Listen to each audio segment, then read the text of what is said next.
Before the sun fully rises, the west looks quiet. The hills are gray, the air is thin, and the land feels like it is holding its breath. A wounded man moves through the brush, one step at a time. Blood darkens his shirt, his breathing is heavy, but his eyes stay sharp. Behind him, far off, there are voices, men calling to each other, horses. A posse, the sound of the hunt dog. This man is known as Kid Curry. To some people, his name sounds like a Wild West story, like a character built for trouble. But Kid Curry was real. His life was not a clean legend.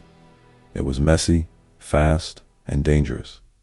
His story is about how a working cowboy became one of the most feared outlaws of his era, linked to the famous Wild Bunch, the gang connected to Butch Cassidy.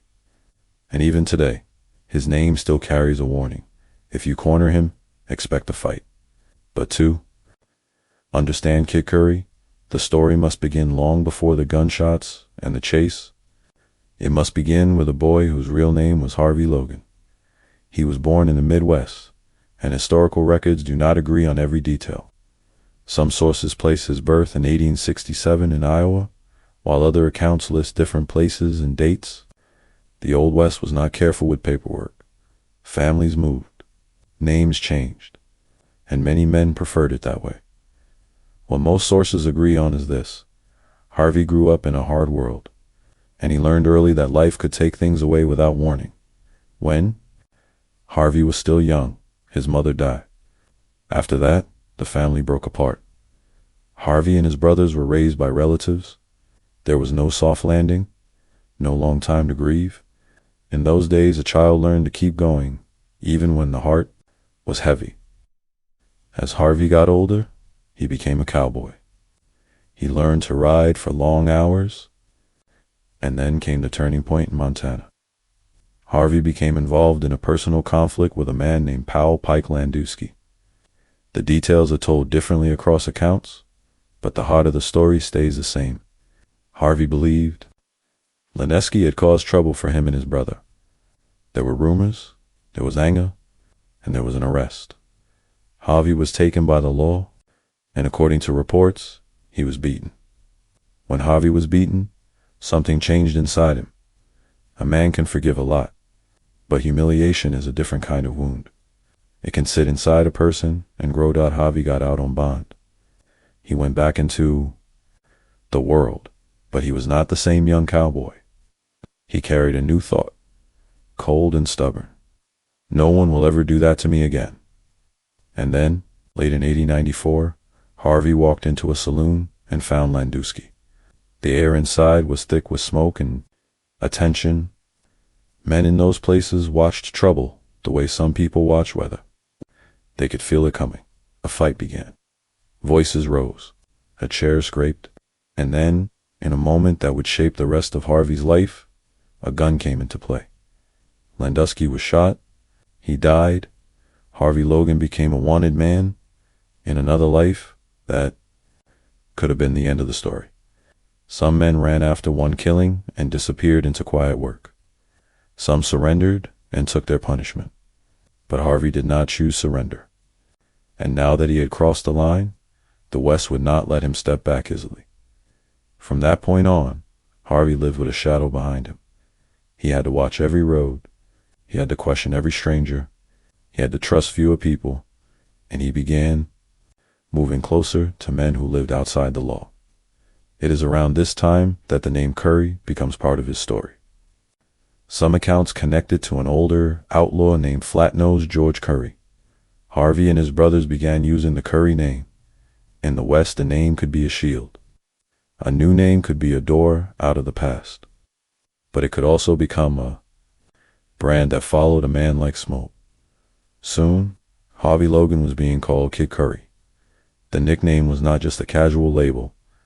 It sounded young, quick, and dangerous, like a rattlesnake that strikes without warning. And as the months passed, the name began to mean something more than a person. It began to mean a threat, because Harvey was not only running now, he was learning how to survive as an outlaw. He learned how to change horses fast, how to split trails, how to move through rough country where lawmen struggled to follow. He learned that the best hideouts were places where even the brave felt uncomfortable. And most of all, he learned that the West was getting smaller. Railroads were spreading. Telegraph lines carried news faster than any rider. Sheriffs shared information, and private detectives like the Pinkertons started building files, connecting robberies, names, faces, and habits.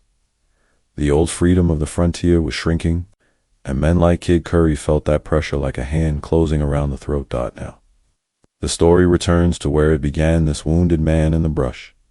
The sound of horses behind him, the hunted outlaw moving forward because stopping is not an option. But the truth begins with something quieter. A boy who lost his mother. A young man who worked hard, and a moment of humiliation that turned into revenge. And once that door opened, it did not close again. After the killing in Montana, Harvey Logan did not feel like a winner. He felt like a man standing on a thin edge. In the West, a man could survive many things: hard winters, broken bones, empty pockets. But a killing changed everything. Even if the law called it self-defense, the town would still remember the sound of the shot. People would still whisper, and sooner or later, someone would decide Harvey Logan was dangerous. Harvey understood the problem in a simple way. The West had a long memory and a short temper, so he moved. He did not walk down Main Street slowly anymore. He watched doors. He listened for his name. He learned to read a room the moment he entered it. A friendly smile could be real, or it could be someone waiting for a reward. Harvey was not alone. He had brothers, and family mattered to him. In a world where the law could be rough and unfair, blood felt safer than promises. The Logan brothers worked hard when they had jobs, but they also had a taste for fast living when money hit their hands. That mixed hard work and quick spending made it easy to fall into trouble. And then came the name change. Some accounts say Harvey met an older outlaw named Flat-Nosed George Curry, and Harvey began using the Curry name. Soon, his brothers adopted it too. In the Old West, a name was not just a label. A name could be a cover. A name could buy time. If a sheriff was hunting Harvey Logan, then Harvey Curry could ride past without trouble, at least for a while. But there was a hidden cost. Once you live behind a new name, you start acting like the new man. And that is how Kid Curry slowly began to form. At first, Harvey still tried to live like a cowboy. He took ranch work and moved from place to place. He broke horses. He rode long distances. He stayed restless, but the pressure kept building. Harvey believed he would not get a fair trial if he stayed near the Landusky case. So he left. And when a man runs from court, even if he thinks he is right, the world does not ask for his reasons. It only sees the escape. It only hears one word: guilty. Now the chase had a rhythm. A town, a rumor, a question, a sheriff, a deputy, a warrant, a night ride out. Harvey started choosing the kind of friends who did not ask too many questions, the kind of friends who already lived outside the rules. And in the 1990s, those men were everywhere, around rail lines, mining towns, cattle trails, and border roads. Many were not evil in the storybook sense. They were men who believed the system was built to crush them. Men who wanted money they could not earn fast enough. Men who thought a gun was the only way to be respected. Harvey did not become an outlaw in one day. He became an outlaw one choice at a time. According to historical accounts, Harvey began riding with outlaw Tom Blackjack Ketchum for a period. That kind of crew offered something Harvey needed: protection, support, and a place to disappear when the heat got too close. But outlaw life is not a brotherhood built on kindness. It is built on risk, greed, and nerves. If a man is slow, he becomes a burden. If he is careless, he becomes a danger. And if he is suspected of talking, he becomes a target. Harvey's world became a world of constant tests. A man proves himself by staying calm under pressure, by riding hard, by keeping his mouth shut, by doing what needs to be done when things go wrong, and things always go wrong. One mistake can turn a clean escape into a gunfight. One stubborn lawman can turn a small robbery into a headline. And once blood is spilled, a man's options shrink. The railroad was changing the West. Trains carried money, passengers, mail, and payroll. They also carried something else: attention. A train robbery did not feel like a local crime. It felt like an attack on progress itself. That meant bigger posses, wider manhunts, and more resources aimed at the outlaws. This is where Harvey's story becomes darker. Over time, sources describe Kid Curry as a man tied to robberies and violent confrontations, accused of killing multiple law officers in shootouts, even among famous outlaws. He gained a reputation for being quick-tempered and deadly. But there is an important truth. Reputation grows faster than facts. In the Old West, newspapers needed villains. Towns needed names to fear. Lawmen needed a reason to form posses and request budgets. And once a man's name became a symbol, every new crime could be blamed on him fairly or unfairly. Harvey felt that weight. Some people might imagine an outlaw enjoying fame, but for Harvey, attention was poison. The more his name traveled, the fewer places he could hide. Every saloon became risky. Every horse trade became suspicious. Every stranger's smile could be a trap. He started sleeping lighter, trusting less, drinking more, the kind of life that makes a man jump at small sounds. Yet even as the danger grew, there was still a pull. Outlaw money came fast. It could buy a good horse, a warm bed, a fancy meal, and a night where a man could pretend he was free. That is the cruel trick of the outlaw life. It gives a man small moments of comfort in exchange for a future filled with fear. And Harvey Logan Kid Curry kept choosing the moments. He rode with men who were already being watched. He moved through country where Pinkerton detectives were known to build files and follow trails. And every month that passed, Harvey became less like the cowboy he once was, and more like the man the West expected him to be. Then came a new name, on the wind whine that every outlaw heard sooner or later. Butch Cassidy, not just a gunman, not just a robber, a leader with a plan, a gang that did not only survive, they embarrassed the powerful and vanished into thin air. And when Harvey's path began moving toward that world, it was not because he wanted fame, it was because he needed a place where a hunted man could still breathe.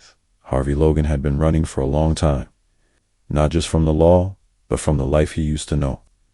The more he moved, the more his past followed, and the more his name traveled, the fewer places felt safe.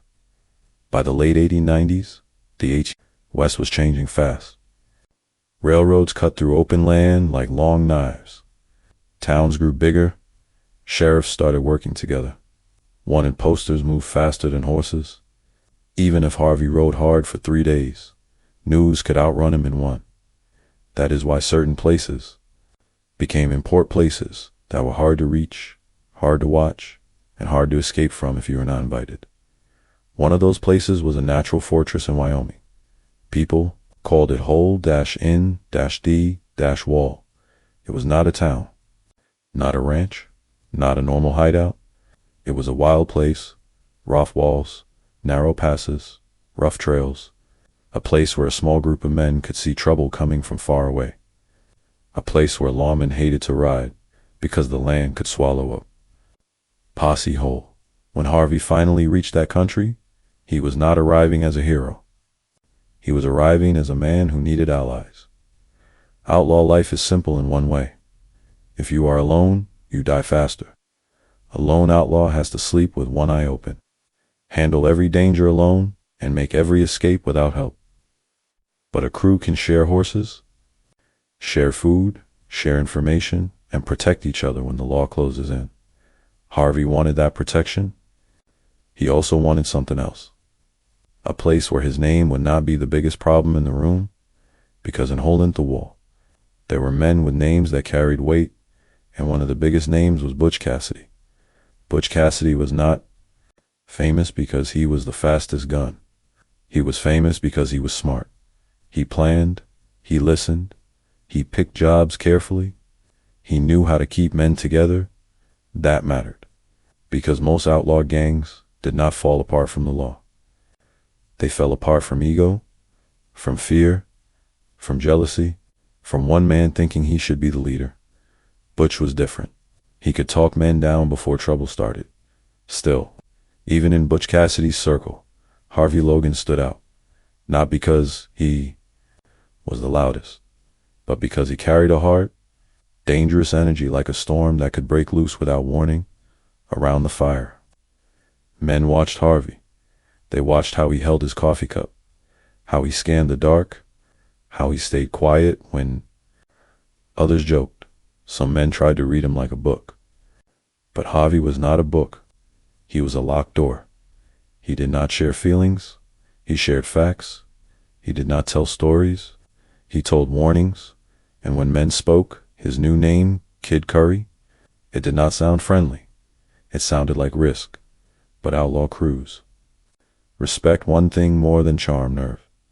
If a man can ride hard, keep his head in danger, and do his part in a job, he earns his place. Harvey could do that. He was a working cowboy turned outlaw. He knew horses. He knew distance. He knew how to survive with little food and less sleep. So slowly, Harvey moved closer to this circle, this network of men who could rob and disappear like smoke. This is how he became connected to what people later called the Wild Bunch.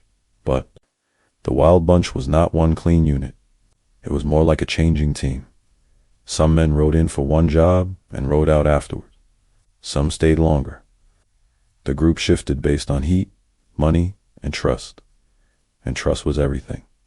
Because once you join a crew like this, you are not only sharing profit, you are sharing danger. If one man talks, everyone pays. If one man panics, everyone bleeds. If one man makes a mistake, everyone becomes the target. Harvey understood this, and it suited him. He was not a man who liked loose mouths. He did not like bragging. He did not like careless behavior. He did not like men who drank until they became stupid. He liked control, but there was a problem. Harvey's control had limits. When he felt cornered, when he felt laughed at, when he felt humiliated, the old fire inside him rose fast, and that fire could ruin a plan. Butch Cassidy liked plans. Harvey Logan liked survival. Sometimes those two things worked together. Sometimes they collided.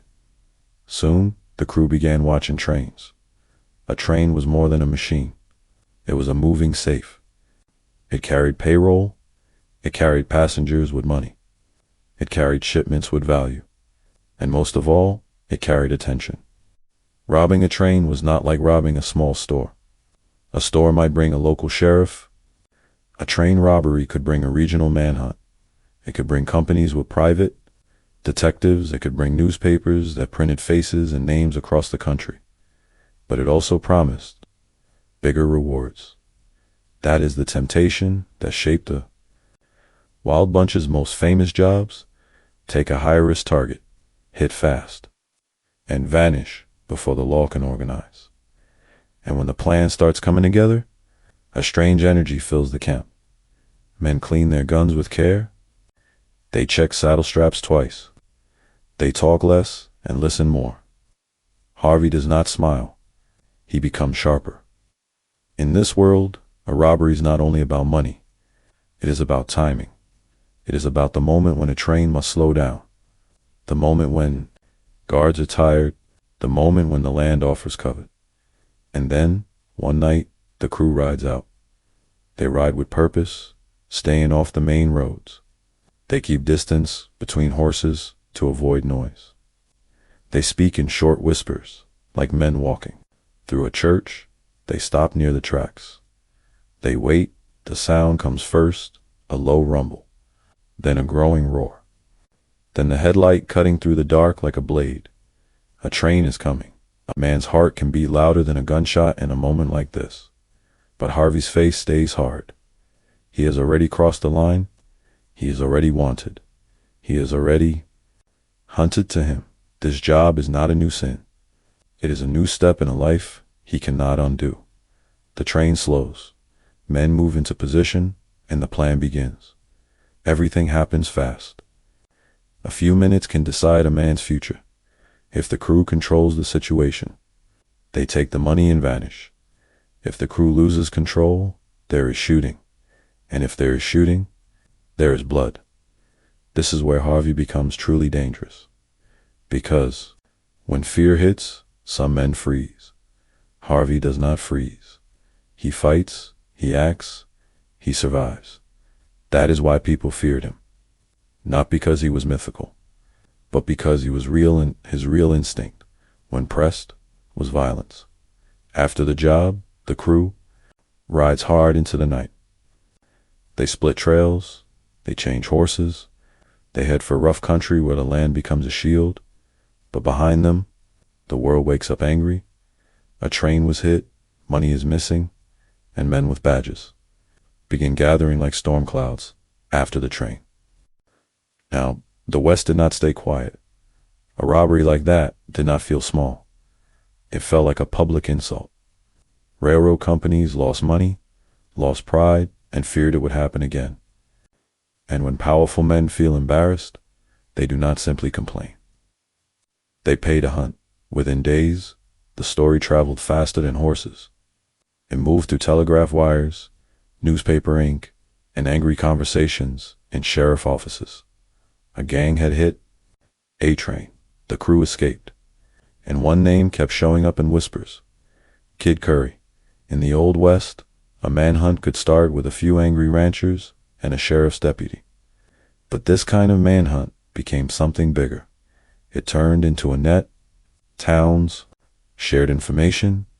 Lawmen rode out in groups. Some men joined the chase for justice. Others joined for reward money.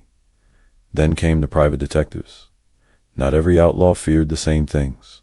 Some feared jail. Some feared death. But many feared being tracked by men whose full-time job was to follow trails, ask questions, and build files. That is what the detectives did. They studied habits. They watched family. They leaned on friends. They learned which horses were sold, which saddles were repaired, which faces showed up in the wrong town. For Kid Curry, that pressure felt like a wall slowly moving inward. Harvey Logan Kid Curry had lived by motion. Ride hard, disappear, ride again.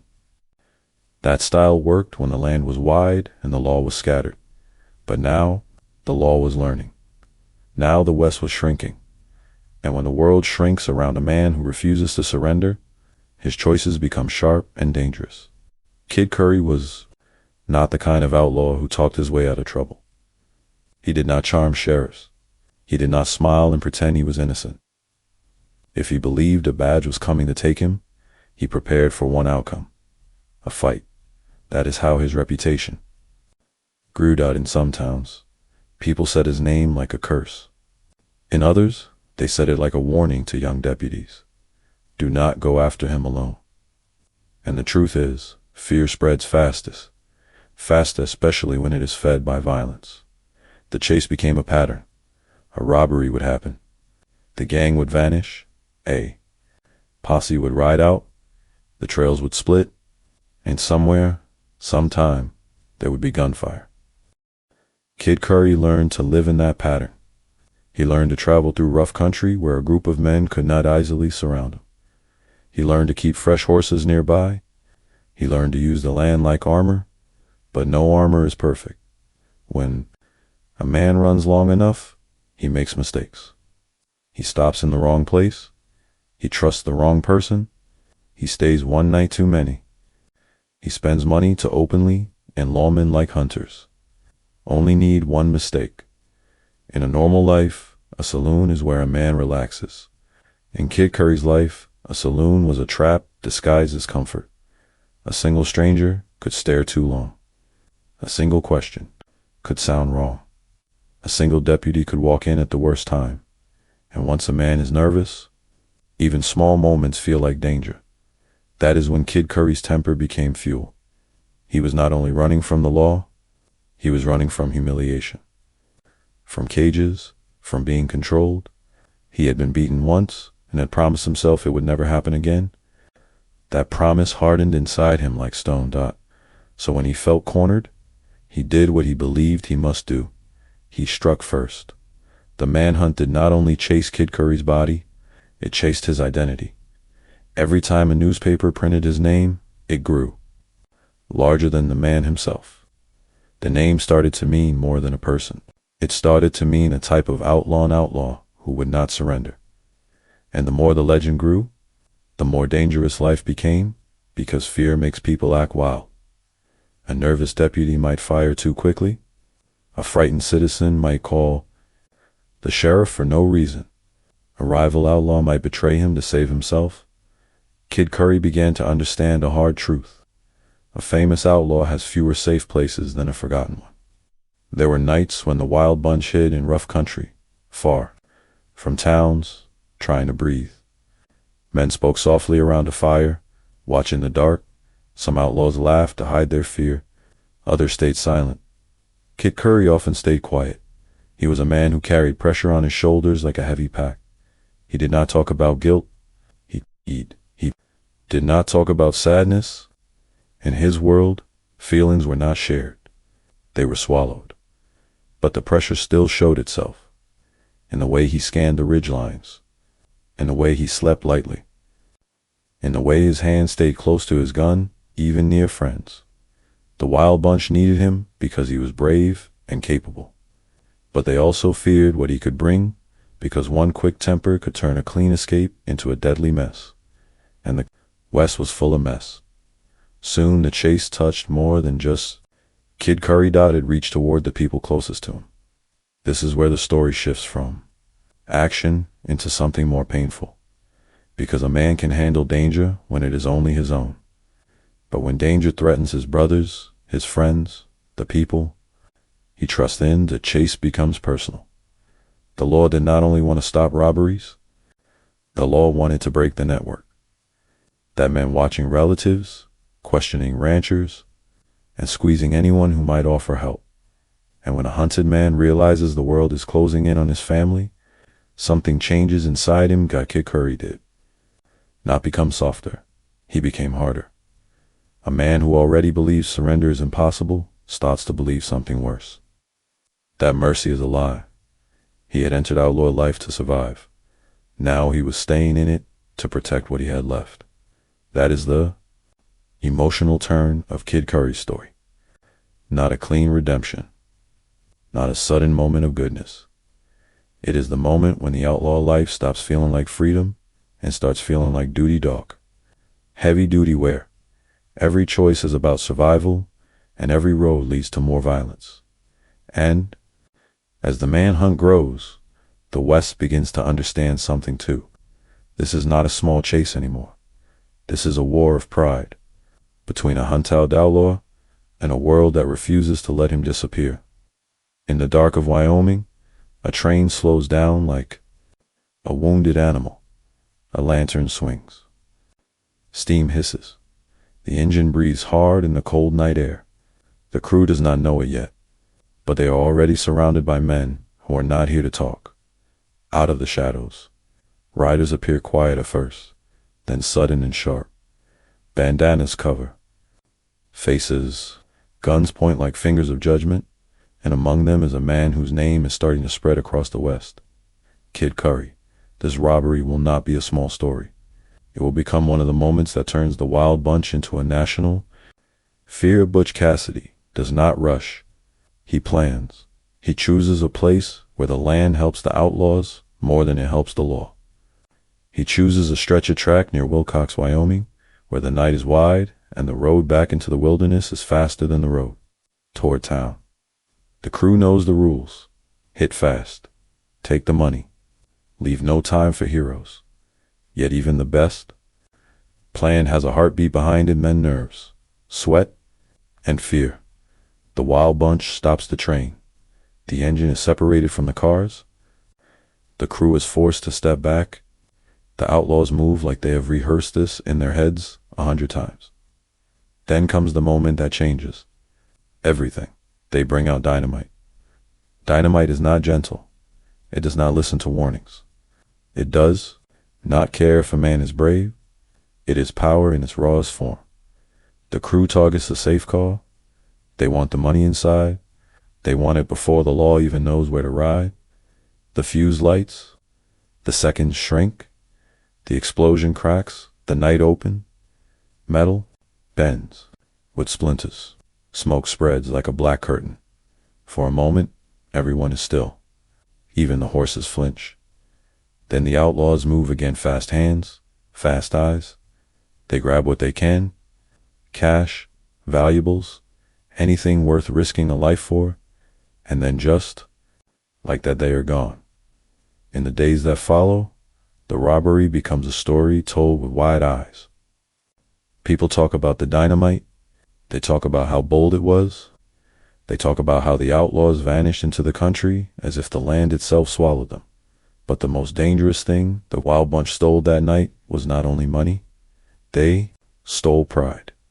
Railroads were not just businesses. They were symbols of progress. They connected states. They moved power.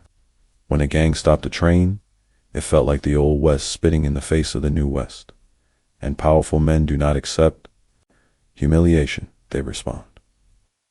Soon, the manhunt becomes organized. Sheriffs begin sending messages to other towns. Descriptions, travel, height, build, scars, the way a man rides, the way he holds his gun, and then a colder force enters the story. Private detectives. Men whose job is not to make speeches, not to pose for photos. Their job is simple. Find them. Follow them, break their network, bring them in. That is when the Wild Bunch's life changes. Because now, the chase is not only local, it becomes regional, it becomes professional.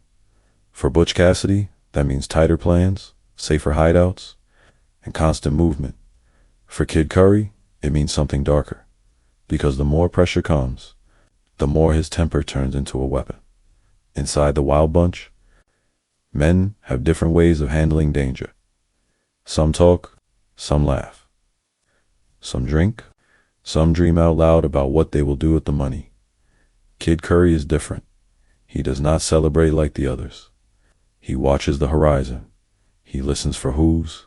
He listens for dogs. He listens for the small sounds that mean trouble is coming. He has learned a hard truth. When a man becomes famous, the world becomes smaller. After Wilcox, Kid Curry's name spreads faster than ever. In some towns, it becomes a scary bedtime story. Behave, or Kid Curry will get you. In law offices, it becomes a warning. Don't corner him unless you're ready. His reputation begins to separate him from the rest of the gang. Butch Cassidy is seen as clever, a planner, a leader. Kid Curry is seen as the one who will shoot his way out, even if every detail is not always clear in old records. The pattern is consistent. Kid Curry becomes tied to violence in the public mind, especially shown in stories of shootouts during pursuit. And that kind of reputation is a magnet for trouble, because it changes how lawmen act. A deputy who believes Kid Curry is merciless will reach for his gun first. A posse that believes Kid Curry will never surrender will shoot sooner. A citizen who hears his name might betray him just to feel safe. The fear becomes a trap for everyone. The Wild Bunch goes back to their hideouts places, like Holinthawal, thinking the land will protect them. But hiding is not resting. Hiding is waiting for the next knock. And while the gang tries to stay ahead, the pressure finds other paths. It creeps through the West like smoke. It reaches old friends. It reaches ranchers who once offered food. It reaches family. This is where the story tightens like a rope. Kid Curry can handle men chasing him. He can outride them, outlast them, sometimes outshoot them. But when the chase begins to touch his brothers, when it begins to threaten a few people he truly trusts, the fight stops being business. It becomes personal. At night, the gang sits around a small fire, careful not to make it. Bright Butch speaks calmly, thinking ahead.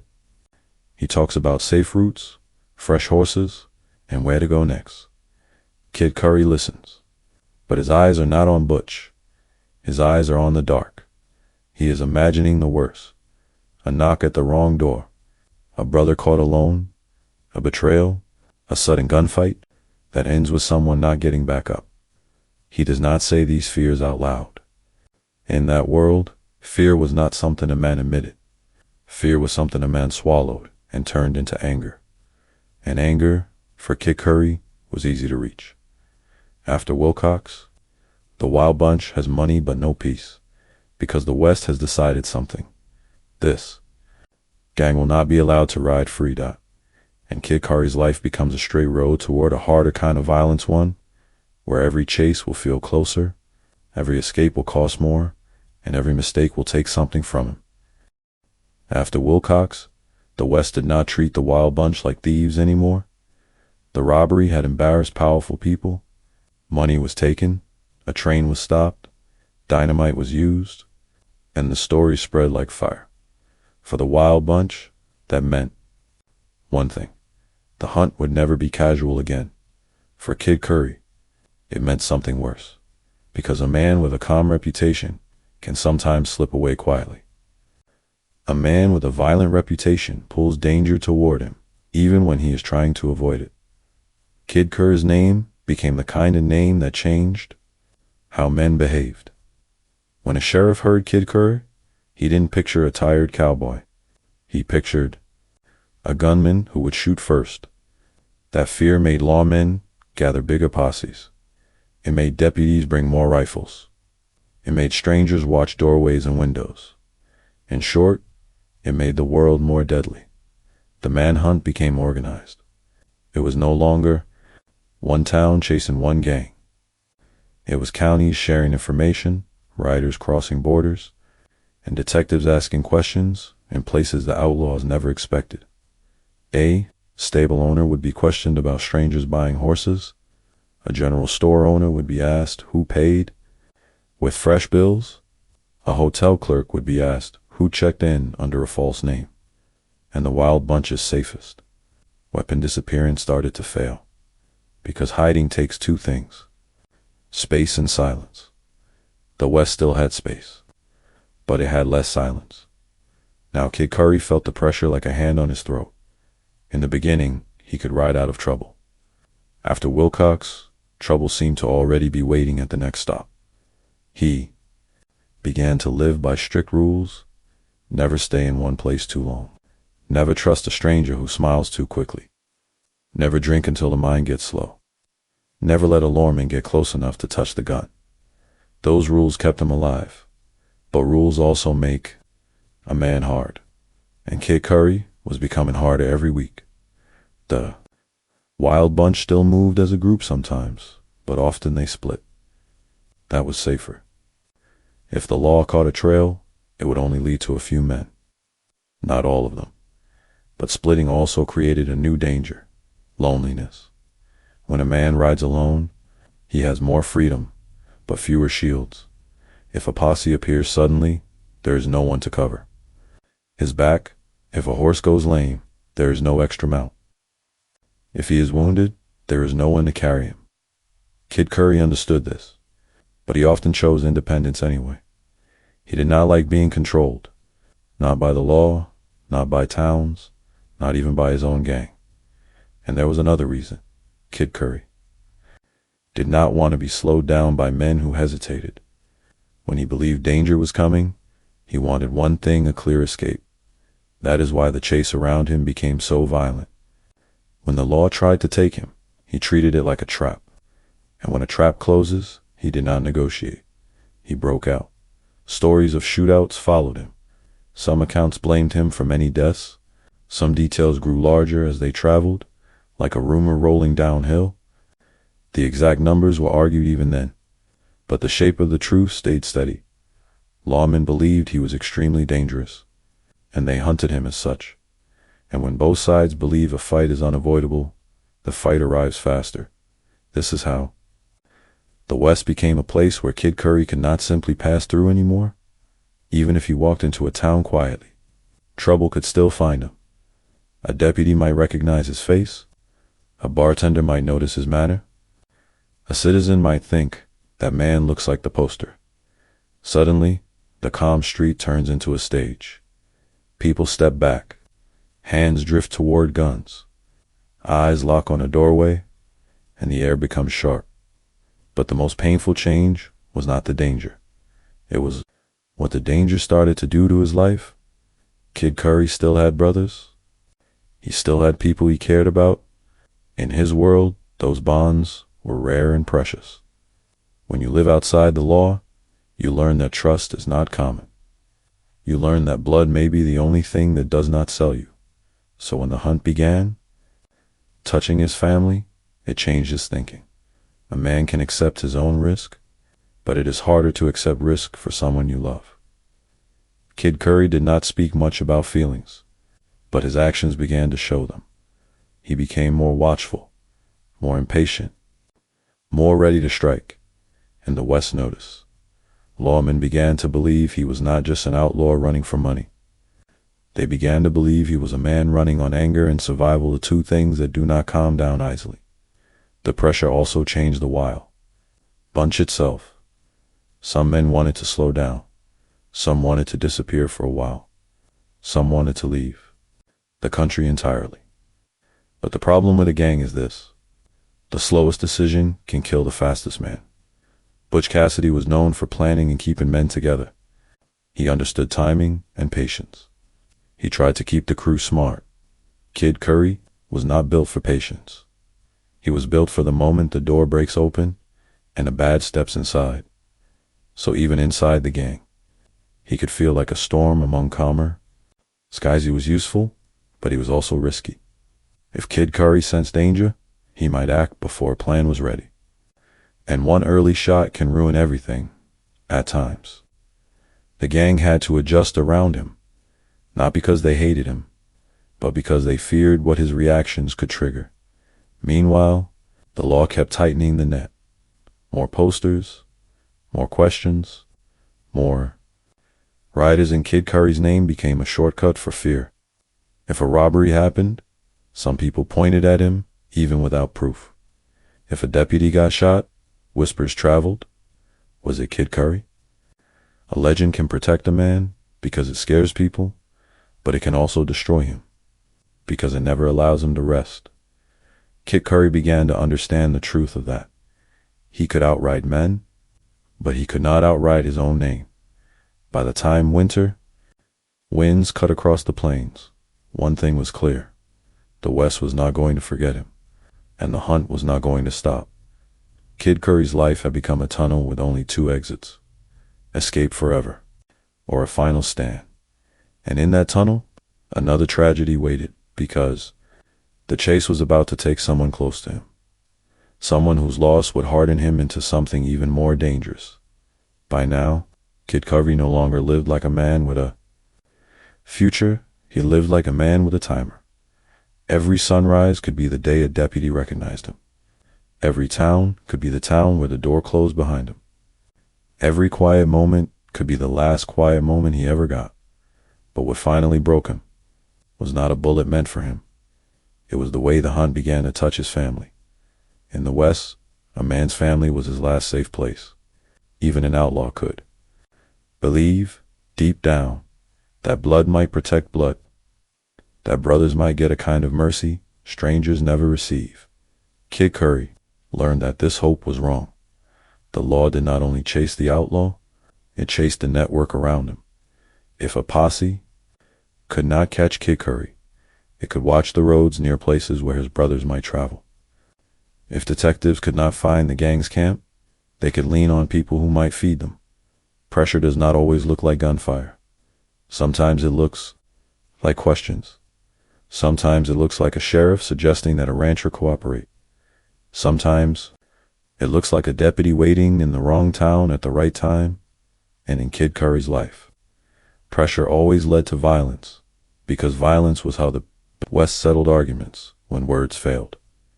Kid Curry still rode with men connected to the Wild Bunch, but the gang was never steady for long.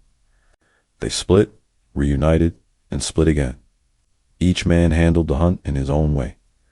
Some wanted to slow down. Kid Curry could not slow down because he knew what slowing down meant: being caught. And to him, being caught did not mean jail.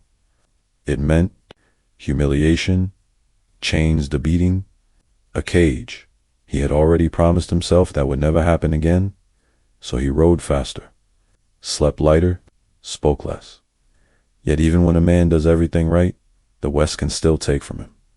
That is what happened. When tragedy reached his brothers, historical accounts describe a painful turning point. One of his brothers, Lonnie, was killed in a shootout around 1900. Not every detail is told the same way in every source, but the fact of Los Ramon's brother went down, and Kid Curry did not forget it. To understand the effect, imagine what a brother meant to a man like Kid Curry. A brother was not only family. A brother was back up on the road. A brother was someone who understood the life without needing explanations. A brother was someone who did not ask for the truth in gentle words. He already knew it. When that kind of bond is cut, it leaves a space too large to ignore. Kid Curry did not mourn in public. He did not sit in town wearing black. He did not speak softly about memories.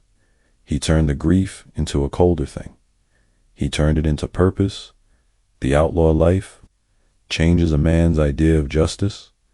In normal life, justice means courts and rules. In outlaw life, justice becomes personal. It becomes fast. It becomes final. If Kid Curry believed the law killed his brother, he did not see the law as society. He saw it as an enemy. And once a man decides the world is his enemy, mercy becomes harder. This is the emotional turn in Kid Curry's story. Not a clean redemption, not a soft moment where he suddenly becomes kind, but a turning point where pain becomes fueled out after that. He did not simply run to survive, he ran to fight back. People later told stories about how Kid Curry became even more dangerous after his losses. Some stories grew bigger than truth, as stories often do. But the feeling of the era is clear. Lawmen feared him more, not less. And fear creates accidents. A nervous deputy fires too soon. A posse shoots first to avoid being shot. A citizen lies to protect himself. Kid Curry's world became a place where every choice was sharp, even the while. Bunchmen who lived on risk had to respect the fact that Kid Curry's anger could bring heat down on everyone. Butch Cassidy was known for planning, for trying to avoid unnecessary killing. He understood that the best robbery was the robbery that left no bodies behind. A dead lawman meant a bigger hunt. Kid Curry understood that too, in a practical way. But he also believed in something stronger than practicality: survival by dominance. If a posse thought he would fight to the end, they might hesitate. And that hesitation might save him. So Kid Curry leaned into the reputation the West gave him. He let the fear grow, because in the short term, fear could keep him alive. Still, fear is a dangerous tool. It protects a man, but it also isolates him. The more Kid Curry was feared, the fewer people would help him. Ranchers stopped offering food. Old friends stopped answering doors. Even some outlaws kept their distance, worried that traveling with him would bring a posse on their heels. He began to live like a man standing in the middle of an empty circle. That loneliness is the part of outlaw life most people do not romanticize. A famous outlaw is not surrounded by love, he is surrounded by suspicion. Kid Curry rode through wide country, but inside, his world was narrowing. He had fewer safe places, fewer trusted faces, fewer calm nights, and in those long rides, there were moments when the reality hit him. No matter how far he rode, he was still hunted. No matter how hard he fought, the hunt kept growing. Then came the moment that changed the chase again, because the law did not only want to scare him, it wanted to end him. The pursuers got smarter. They watched rail towns. They watched cash. They watched places where outlaws spent money. They waited for that one mistake. And one day, Kid Curry made the mistake that every hunted man eventually makes. He stayed too close to comfort, too close to town, too close to people. And when the law finally put hands on him, it would not be a gentle arrest. It would be a struggle hard and humiliating, exactly the kind of moment Kid Curry had sworn he would never face again. Knoxville, Tennessee was not the West. It did not feel like open range or hidden canyons. It felt tight, closed streets, too many eyes, too many corners where a man could be trapped. And for Kid Curry, being trapped was the one thing he feared more than death. By this point, Harvey Logan, known across the country as Kid Curry, had already lived years as a hunted outlaw, linked in public memory to the Wild Bunch in the era of famous train and bank robberies. The West was watching him, and the hunters were watching harder. He had learned how to disappear into rough country, how to split trails, how to keep moving. But east of the wide plains, the land did not help an outlaw the same way. Towns had more people, more police, and fewer safe exits. And then, in Knoxville, everything tightened. According to multiple accounts, Kid Curry was captured after a long, physical struggle with lawmen in a pool hall on November 30th, 1902. It was not a clean arrest. It was the kind of arrest that leaves bruises on both sides, proof that the outlaw did not come quietly. In a story like this, people often imagine an outlaw's capture as one dramatic moment, guns drawn, a bold speech, a perfect surrender. The truth is uglier. It is hands grabbing sleeves. It is bodies hitting the floor. It is breath and sweat and a fight for control. It is the sound of a man realizing that the chase finally caught him. When they got him, they did not only arrest a man, they arrested a reputation. And that reputation had been growing for years. Kid Curry was put behind bars in Knoxville. The walls were real. The locks were real. And for a man who lived by riding away, the stillness of his cell felt like punishment. Even before a judge spoke, he had been hunted for so long that danger had become normal. He understood gunfire. He understood hard rides. He understood sleeping in cold weather with one eye open. But prison was different. Prison was slow. It was time moving like mud. It was hearing footsteps outside your door and knowing you cannot move. It was being watched. It was being controlled. It was being forced to wait. And waiting is torture for a man like Kid Curry. He had promised himself he would never be caged. That promise had shaped his whole outlaw life. It had shaped his reputation as a man who would fight rather than surrender. Now, the promise fell broken. Then came the court process. And this is where Kid Curry faced the problem that even fast guns could not solve. The law did not always have clean evidence. Witnesses did not always want to speak. People who knew things often stayed quiet, either from fear or from loyalty. One account states that he was convicted of robbery because the facts around other accusations were not definite and witnesses would not testify. The court sentenced him to 20 years of hard labor and a $5,000 fine. 20 years. For a man who lived by movement, that sentence was not just time. It was a life ending. Because Kid Curry did not believe he would grow old behind bars. He believed he would rot there, forgotten, humiliated, erased. The sentence did something to him. It did not make him calm. It did not make him sorry. It made him focused. A man like Kid Curry could accept being shot in open country. He could accept dying on a trail, but he could not accept being slowly worn down behind a locked door and inside those walls. One idea began to grow in him like a seed coal on escape, not as a fantasy, as a plan he returned to every day. But it is important to understand what that word meant to him. Escape was not only about freedom, escape was about identity. If Kid Curry stayed in prison, the West would win. The law would prove its point. The legend would end in paperwork and chains. If he escaped, the legend would live again. And Kid Curry, at this stage, did not have many things left to live for except the idea that he would not be controlled. As time passed, rumors spread. Some people talked about bribes. Some talked about help from the outside. Some talked about simple luck. In stories like this, the truth often gets wrapped in gossip because gossip is more entertaining than reality. What is clear in major accounts is the outcome. On June 27, 1903, Kid Curry escaped from custody in Knoxville. The moment it happened, the air changed. A jailed outlaw is a problem, an escaped outlaw is a crisis. Because when a man has already been sentenced to decades of hard labor, he no longer has a reason to be cautious. He no longer has a reason to compromise. In his mind, the law has already chosen his future, so he chooses his own. Knoxville woke up to the fact that the cage had failed, and far away, across the West, sheriffs and detectives heard the same message in different words. Kid Curry is loose. Again, that message carried fear, because the people hunting him understood something simple. An outlaw who has tasted prison and escaped is more desperate than before, more alert, more bitter, more willing to fight. And Kid Curry was already known as a man who did not like surrender.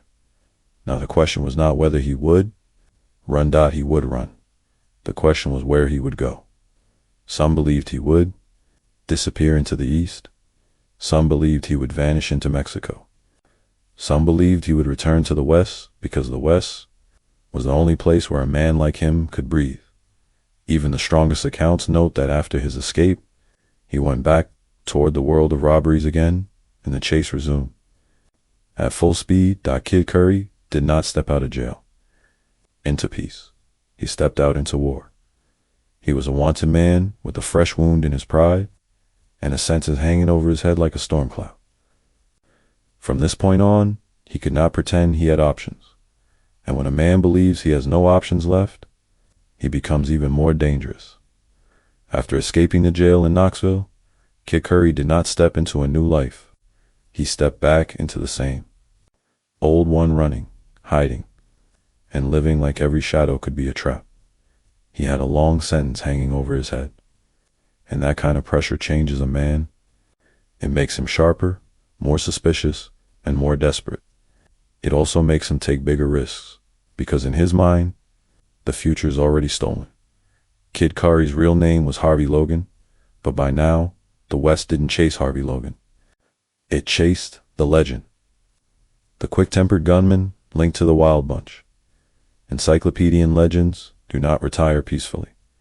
Somewhere in that year, after his escape, Kid Curry drifted back toward what he knew best, outlaw money. It came fast. It spent fast, and it disappeared fast. But it also brought the Levitine. In 1904. The job that would likely become his last was another train robbery near Parachute, Colorado, on the Denver and Rio Grande line, according to multiple historical summaries. The setting was perfect for an outlaw and terrible for a man who wanted to stay alive. Colorado had rough country, but it also had rail lines, towns, and ranchers who knew their land well. It was not empty space. It was a place where people noticed strangers and where a stolen horse could start a chase in minutes. The train came through the darkness like a moving city metal, steam and light. Men with guns waited for the moment it slowed. The plan was simple. Hit hard. Take what mattered. Leave before the world could wake up. And the robbery worked, at least at first. The outlaws got away from the train. They rode into the night, trying to break their trail the way they always did. Change direction, hide in rough land, push horses hard, and disappear before daylight showed their tracks. But then they made a choice that would pull ordinary people into the story. They stole fresh horses from local ranchers during their escape, an act that turned the chase from law business into something personal, because a stolen horse was not only property, a horse was a man's work, his survival, his pride. And when ranchers saw their horses were gone, they did not sit and complain. They went after them. One widely repeated account says a rancher named Roll Gardner and a neighbor discovered the theft and joined the pursuit, eventually linking up with a posse. This matters because posses are not always made of trained men. Sometimes they are made of angry men, men who know the land, know the canyons, know the shortcuts. Men who do not want speeches, they want their horses back. Kid Curry and his companions were now being tracked by people who did not need posters to recognize a crime. The ranchers knew the crime because it was theirs. The pursuit tightened. The riders followed signs through the country tracks. Broken brush, disturbed dirt, the kind of evidence the land gives to men who know how to read it. Kid Curry had outrun posses before. He had escaped men with badges, men with rifles, and men paid to hunt him. But this chase was different. It was fast, it was close, and it was personal. When the posse got near, the open land turned into a battlefield. Accounts describe a sharp confrontation where shots were fired and horses were hit. Chaos that makes even brave men feel small. Kid Curry had a habit in moments like this. He did not freeze. He fought. He aimed for control because control was the only thing he trusted. But this time, something went wrong. In one detailed summary, Gardner shot Kid Curry, and the outlaw was wounded badly enough that he could not simply ride away and vanish. Now, Kid Curry faced the moment he had feared. For years, not death captured a man like him did not imagine capture as paperwork and a judge. He imagined hands on his arms, chains on his wrists, a cell, and time moving like a slow knife. He had already escaped once. He had already been sentenced. He likely believed that if they took him again, he would never leave alive, or he would leave broken and in the West. Many outlaws believed one thing more strongly than religion: never let them take you so. According to one major account, Kid Curry made his final decision. He shot himself rather than be captured. That ending fits the pattern of his life: hard, stubborn, and final. It is also the kind of ending that creates legends, because a man who dies on his own terms cannot be paraded through town. But with Kid Curry, even death became complicated. Some sources list different dates and uncertainty around the exact details. For example, Encyclopedia Britannica presents his death as uncertain, listing it as near Parachute, Colorado, and giving a different date. And rumors persisted for years that he was misidentified, that the wrong man died, and that Kid Curry escaped the United States the way other Wild Bunch stories sometimes claim. Wikipedia +1 The facts, most often repeated in modern summaries, point to Parachute, Colorado in 1904 as a likely end. But the myth survives, because the West loves an outlaw who might have slipped away. In the end, the gunfire fades. The horses stop. The posse stands over a story they will retell for the rest of their lives. And somewhere in that stillness, the Old West closes another chapter. Not with a courtroom, not with a confession, but with a choice made in the dirt, under, open skied out. When Kid Curry's story reaches its final scene, the West is already changing. The open space is still there, but it is not endless anymore. Railroads run through it. Telegraph wires cut across it. Towns grow larger. Lawmen coordinate. The Wild West, free and wild and full of hiding places, is slowly being replaced by something tighter and more modern. And in that changing world, Kid Curry becomes more than a man. He becomes a symbol. His real name was Harvey Logan, but people remember the nickname. Kid Curry sounds like a character, like a warning, like a match ready to strike. He is remembered because he was tied to the most famous outlaw era of the late frontier, linked in many historical accounts to the Wild Bunch circle, connected to Butch Cassidy. But the reason his name lasted is not only because of robberies. It is because of what people believed about him. That if he was cornered, he would fight.